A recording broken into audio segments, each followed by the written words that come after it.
camadas. Como você vê o papel do Brasil, do Lula e desses três países neste processo? Veja, a política externa do governo brasileiro, do Lula, do Mauro, ou do consultor, né? Que o Amorim cumpre essa função de um consultor, mais ou menos como Marco Aurélio Garcia cumpria no passado, é um horror. Isso tudo é um horror. A política externa do Brasil, ela é tributária inteiramente de um alinhamento com o Partido Democrata nos Estados Unidos. Não é um alinhamento automático, como no governo de Bolsonaro, com a política imperialista, mas é um subproduto das relações com o Partido Democrata. De tal maneira que o Brasil não tem uma política externa independente, muito menos anti-imperialista. E nesse aspecto específico, veja, o Brasil ficou atrás do México, porque o presidente López Obrador ele está atado com mãos e pernas e pescoço e dentes no Tratado de Livre Comércio. O México saiu da órbita latino-americana e assumiu a órbita do NAFTA, do TLC. Então, o México saiu da órbita latino-americana. Mas, por isso mesmo, López Obrador, no caso da Venezuela, porque os mexicanos são muito zelosos da sua integridade territorial e têm um cuidado extremo com o princípio de extraterritorialidade dos Estados Unidos, que eles experimentaram de maneira dolorosa, a ponto de perder metade do território para os Estados Unidos, para a expansão imperialista, é claro que, nesse contexto, López Obrador foi muito ousado e disse, olha, não dou a menor importância para o UE. O UE está fazendo uma ingerência indevida. Nesse contexto, Petros, por razões distintas, e Lula, de uma maneira errática, vai para a esquerda, vai para a direita, não sabe muito bem o que fazer, vai ao sabor das conveniências, encontrou na articulação com López Obrador e Gustavo Petro vamos dizer assim, um meio de ficar em espera, que é uma forma de não agredir o Partido Democrata, que está lá num processo de eleição, Haroldo. Tem uma eleição nos Estados Unidos. Então, ninguém sabe do que vai dar, sobretudo depois da substituição de Biden por essa identitária que é a Câmara. Tá lá, eles vão ver o que vai fazer isso. O Petros e o López Obrador têm mais clareza sobre isso. O Brasil tem muito mais alinhamento com o Partido Democrata, explicitamente, seus quadros, etc. Inclusive o PSOL, isso é tudo um horror, é gente que não entende os Estados Unidos e tem muita pressa, quer sentar e comer logo uma janta adequada, sem plantar, sem saber o que é o suor da testa. Não é fácil. Então, a política externa brasileira é um horror. É do Lula, do Amorim e do Mauro, do ministro, porque não é nunca fruto de uma concepção própria e de uma política externa independente. Então, nós ficamos ao sabor das conveniências. Daí que você vê esse zigue-zague das declarações. E também não só as declarações, como os silêncios, né, que são estarrecedores. Nós teríamos que ter clareza, desde que o petismo tinha que ter clareza, desde que o Departamento de Estado violou a correspondência da presidente Dilma, que foi uma covarde completa naquele episódio, em saber que nós temos que defender como princípio repulsa completa a qualquer forma de ingerência dos Estados Unidos. E agora é também um caso, ainda que, aparentemente, Haroldo, alheio a nós, mas é um vizinho.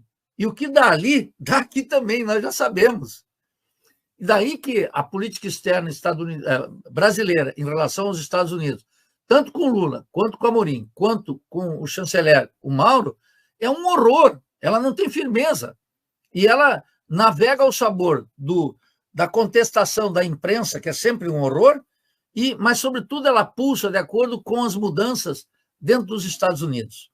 E isso é um problema sério que se arrasta há muito tempo e que conta com a covardia e o cinismo daqueles que analisam as chamadas relações internacionais.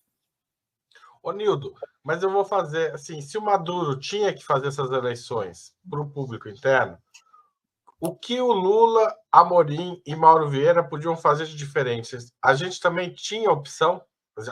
O governo brasileiro tinha opção? Me inclua fora dessa, Haroldo. Não, eu acabei me incluindo também sem querer. Mas eu sei, o ato falho, diria o Freud, meu caro. Olha só. Não, veja, Maduro não tem opção, inclusive o contrário, faz parte da estratégia bolivariana se basear na institucionalidade bolivariana, que é a institucionalidade da Constituição bolivariana, que a oposição rejeita, e que as forças de direita, algumas claramente fascistoides, como é esse Urrutia, é um homem com práticas de terrorismo de Estado comprovadas em El Salvador. Eu visitei na Universidade Católica o museu em que os 7 religiosos foram assassinados por forças patrocinadas pelos Estados Unidos. Está lá. E os massacres todos da Guerra Suja, né? Dessa longa noite de terror que se abateu sobre El Salvador, que foi interrompida na Nicarágua por força da Revolução de 79. Então, o Maduro não tem como não apostar nessa institucionalidade. É parte do seu projeto e é uma decorrência imediata da posição da direita. Quanto à diplomacia brasileira, ela tem que praticar uma recusa a qualquer ingerência e a extraterritorialidade, que é um princípio do expansionismo estadunidense, seja do Partido Democrata como do Partido Republicano. E se ela tiver essa firmeza de princípio, que Cuba, por exemplo, tem, a despeito de todas as considerações que possamos fazer, a margem de erro seria muito menor, porque não se aplicaria só à Venezuela, mas também aplicaria em relação ao Haiti, que o Brasil e a diplomacia petista têm um crime lá. Como foi Lula, em 2010, que fez acordos estratégicos com os Estados Unidos que permitiu que Bolsonaro colocasse pela primeira vez tropas estadunidenses aqui no Brasil fazendo exercícios militares, assinados pelo Lula e pelo Jacques Wagner. Quer dizer, nós precisamos de uma política externa independente, que, a despeito de circunstâncias da Argentina, do Equador, da Bolívia, do México, da Venezuela, a despeito das variações eleitorais, pudéssemos exercer princípios de uma política externa efetivamente independente, que, no meu caso, se não tiver um componente anti-imperialista, é signo de um fracasso total.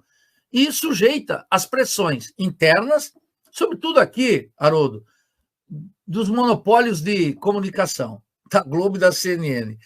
Basta alguém latir lá no microfone que a política externa brasileira já sai. E ela também, nesse jogo, modula a crítica da esquerda liberal aqui, porque a esquerda liberal ela pode nem saber o que está acontecendo na Venezuela, mas ela já fica do lado do Maduro porque a mídia está contra. Então é mais ou menos como diria o Lúcido Brizola: se a Globo vai para cá, nós vamos para cá. Nós vamos para o lado oposto.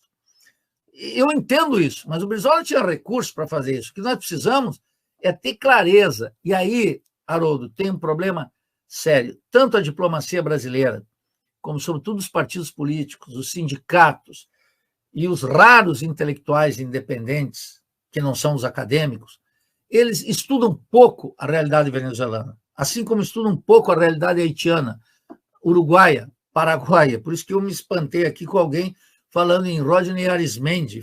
Digo, opa, olha só de onde é que sai. São coisas assim surpreendentes, né? Que tem muita gente culta no Brasil, está dispersa. E como os partidos não organizam, os sindicatos não organizam, os chamados movimentos populares, menos ainda, que se transformaram em comitês eleitorais, a inteligência se perde, se dissipa. Então, o conhecimento da realidade objetiva do outro lado é o que me instiga a conversar com vocês aqui do Ópera. Escuta, vamos analisar as condições concretas da Venezuela. Vamos analisar as condições concretas. E sair do bordão ou da agenda da classe dominante, que se exerce, sobretudo, por uma coisa terrível, Haroldo, que é o peso desmedido que as pessoas definem sua posição, não em relação ao problema concreto, mas em relação à mídia. Então, a mídia, que é horrorosa, que é da classe dominante, que está aqui para manufaturar a opinião pública, faz com que as pessoas tomem posição. Eu não me relaciono assim. Eu me relaciono em relação aos problemas concretos da Venezuela, dos descaminhos da Revolução Democrática Bolivariana e das possibilidades de emancipação dos povos da América Latina, nessa luta titânica contra o imperialismo estadunidense. É isso que nós temos que analisar.